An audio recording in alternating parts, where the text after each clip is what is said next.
दोस्तों, आज मैं आपके लिए एक ऐसी लव स्टोरी लेकर आया हूं जो आपकी आंखों में आंसू ला देगी। ये लव स्टोरी है एक आर्मी वाले की। जी हां, एक लड़की की सच्ची कहानी जिसने एक आर्मी वाले से मोहब्बत की। आप सब ये जानकर बहुत ज्यादा इमोशनल भी हो जाएंगे और आपकी आंखों में से भी आंसू हो जाएंगे कि इस स्टोरी का अंत किस तरह से हुआ। कभी कभी इंसान जिंदगी में प्यार करता है तो कुछ मजबूरियां उसकी ऐसे आड़े आती हैं कि उसे अपने प्यार को ही कुर्बान करना पड़ता है। कभी कभी प्यार में कुर्बानी देना ही असली प्यार की पहचान कराता है। सिर्फ पा लेने का नाम प्यार नहीं होता। कभी कभी उसकी खुशी के लिए उसे छोड़ देना या फिर किसी मजबूरी के चलते जुदा हो जाना भी प्यार को मुकम्मल कर देता है। ना पाकर भी मोहब्बत करना, ये कोई उससे पूछे जिसे मोहब्बत तो मिली लेकिन सिर्फ कुछ पल के लिए। आज की स्टोरी भी कुछ इसी तरह की है।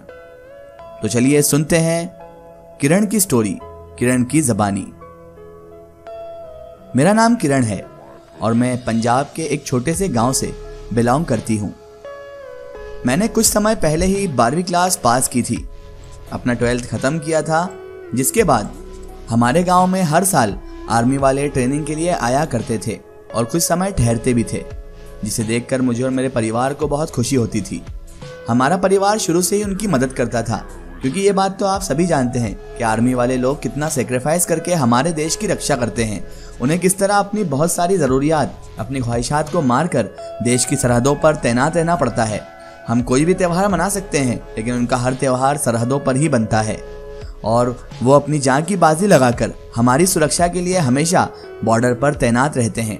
इसलिए हमें बड़ी खुशी होती थी आर्मी वालों की मदद करने में, उनका ख्याल रखने में, उनकी जितनी सेवा हो सके उतनी करने में। इस बार आर्मी वाले ही में से एक लड़का मेरे छोटे भाई का दोस्त बन गया। वो लड़का दिखने में बहुत स्मार्ट था और अपने नेचर से भी बहुत अच्छा था। उसका नेचर बहुत सुपीरियर था और वो बहुत ही हेल्पिंग नेचर वाला था। और सबसे बड़ी बात तो ये कि वो अपने दिल से भी बहुत ही अच्छा था। धीरे धीरे उसकी और मेरे भाई की दोस्ती गहरी होने लगी। मेरा भाई भी घर में सभी को उसके बारे में बताता रहता और साथ ही वह लड़का भी हमारे घर के बारे में मेरे भाई से पूछा करता था। मुझे लगता था कि उसे हमारे बारे में जानने की ऐसी क्या इच्छा थी, आखिर उसे ऐसा क्या इंटरेस्ट था कि वो हमारे घर के बारे में जानना चाहता था और मेरे छोटे भाई से हर चीज के बारे में पूछता था।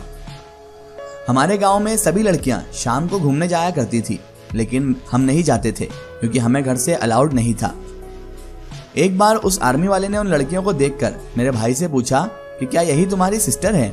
तो मेरे भाई ने जवाब दिया कि नहीं, ये मेरी बहन नहीं है। तो आर्मी वाले ने कहा कि ठीक है, मैं कभी तुम्हारे घर आऊंगा। तो मेरे भाई ने कहा हाँ हाँ बिल्कुल, तुम्हें किस चीज़ की ज़रूरत हो तो तुम हमारे घर आ जाना। अगले दिन मेरा छोटा भाई स्कूल चला गया। उस दिन घर में मैं और मेरी बड़ी बहन थी। तभी दरवाज़ा खटखटाने की आवाज़ आई। मैंने जाकर दरवाज़ा खोला तो वहाँ पर वही आर्मी वाला लड़का खड़ा हुआ था। उसने मुझे देखकर स्माइल दिया और उसने मेरे भाई के बारे में पूछा कि क्या वो घर पर है। मैंने उसे जवाब दिया कि नहीं, मेरा भाई स्कूल गया हुआ है। उसने मुझे बताया कि मैं सिंगा हूँ, मैं तुम्हारे भाई का दोस्त हूँ। साथ ही उसने ये भी बताया कि वह असम का रहने वाला है। फिर मैंने पूछा आपको काम क्या है? तो उसने जवाब दिया कि उसने अपना फ़ोन चार्ज करना है। मैंने उसका फ़ोन चार्ज पर लगा दिया और कहा कि थोड़ी देर बाद आकर ले जाइएगा। इसके बाद वो वहाँ से चला गया। उसके बाद धीरे धीरे इसी तरह वो हमारे घर रोज़ रोज़ आने लगा और मेरी फैमिली के लोग उसे धीरे धीरे पसंद करने लगे। एक दिन मेरा उससे झगड़ा हो गया। मैंने कहा कि आप हमेशा तब क्यों आते हैं जब घर पर कोई नहीं होता। ये सुनकर वो चला गया।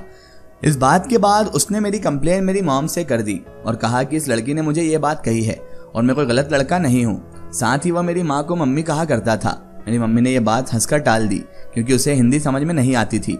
वह जो भी बातें कहता था मैं उसे मम्मी को पंजाबी में ट्रांसलेट करके बताया करती थी। एक दिन बातों बातों में उसने मेरी मम्मी से कहा कि मैं आपकी लड़की को पसंद करता हूँ। फिर मेरी माँ ने पूछा कि तुम किस लड़की को पसंद करते हो, क्योंकि मुझसे बड़ी एक बहन भी थी। उसने मेरी तरफ इशारा किया। ये बात मुझे बहुत अजीब लगी, लेकिन उसने अपनी बात जारी रखी। उसने कहा कि मैं शादी करना चाहता हूँ, अगर आप हाँ कर दें तो अगली छुट्टी में मैं अपनी फैमिली को भी साथ में लेकर आऊँगा। मुझे कुछ नहीं चाहिए, मुझे बस आपकी लड़की चाहिए। मेरी माँ ने उसे जवाब दिया कि मेरी बेटी अभी शादी की उम्र की नहीं है। उस समय मेरी उम्र केवल 16 साल थी। साथ ही मम्मी ने यह भी कहा कि इससे पहले बड़ी वाली की शादी होगी, उसके बाद इसकी शादी होगी। लेकिन उसने कहा कि नहीं, मुझे आपकी यह बेटी पसंद है। इन सब बातों के बाद वो मुझसे पूछता है कि क्या तुम मुझसे शादी करोगी? तो मैंने जवाब दिया कि नहीं, क्योंकि मैं उस समय इन चीज़ों के लिए तैयार नहीं थी और मुझे उससे कोई प्यार भी नहीं था। मैंने उसे बताया मुझे अपने सपने पूरे करने हैं, मैं आगे चलकर न्यूज़ रीडर बनना चाहती हूँ।